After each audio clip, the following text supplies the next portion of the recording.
World cup లో భారత్ విజయ కేతనం ఎగురవేయటం పాకిస్తాన్లోని కొందరు మాజీ ప్లేయర్స్ కు జీర్ణం కావటం లేదు. టీమిండియా సాధించిన గొప్ప విజయంపై పాకిస్తాన్ మాజీ ఫాస్ట్ బౌలర్ షోయబ్ అఖ్తర్ తీవ్రంగా విమర్శించాడు. భారత ఆధిపత్యం క్రికెట్ ను నాశనం చేసిందని వ్యాఖ్యానించాడు.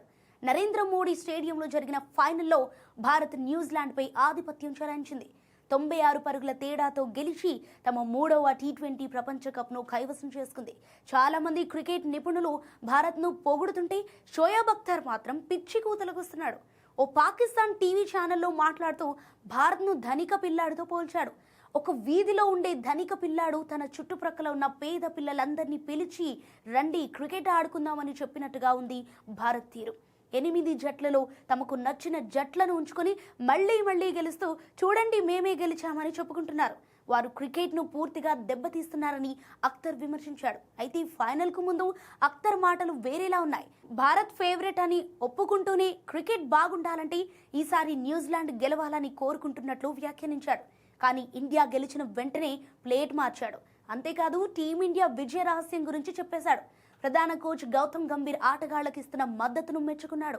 కష్టకాలంలో ఉన్న ఆటగాళ్లపై నమ్మకం ఉంచడం వల్లే ఇలాంటి పెద్ద టోర్నీలలో అద్భుత ఫలితాలు వస్తున్నాయని అభిప్రాయపడ్డాడు.